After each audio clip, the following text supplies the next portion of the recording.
మేము స్విట్జర్లాండ్ చేరుకున్నప్పుడు ప్రతిదీ అద్భుతంగా ఉంది. మంచు, సరస్సులు, జలపాతాలు మరియు వీక్షణలు.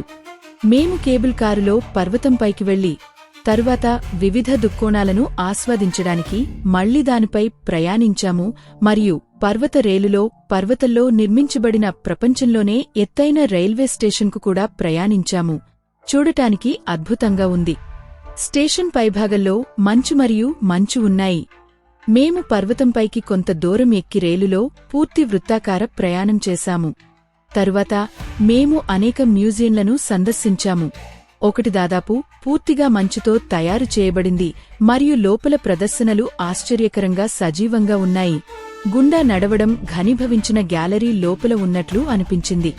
మేము కేబుల్ కారులో తిరిగి వచ్చి గ్లేసియర్ ఎక్స్ప్రెస్లో ఎక్కాము. దీనిని వారు విశాలమైన, దాదాపు ఎగిరే వీక్షణ రేలుగా అభివర్ణించారు. దాని పెద్ద కిటికీలు అందమైన ప్రక్క మరియు పై దృశ్యాలను అందించాయి. రైలు నిండిపోయింది మరియు మేము దాదాపు గంటసేపు దానిపై ప్రయాణించాము.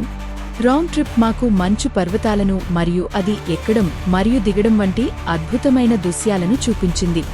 మార్గంలో కార్మికులు సొరంగాలు మరియు పార్కింగ్ ప్రాంతాల కోసం రాతిలోకి సుత్తితో కొట్టిన ప్రదేశాలు ఉన్నాయి.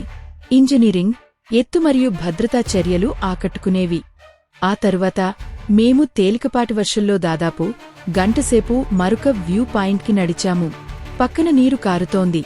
మా క్రింద ఫుల్లా నది తిరిగింది మరియు ఫుల్లా జలపాతం పర్వతం నుండి దూకింది. ఆ జలపాతాలు ఉత్కంఠభరితంగా ఉన్నాయి.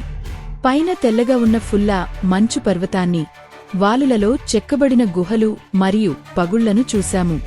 మేము దాదాపు 2 గంటలు నడిచాము. కొన్నిసార్లు సన్నని పర్వతగాలి శ్వాసను మరింత కష్టతరం చేసింది.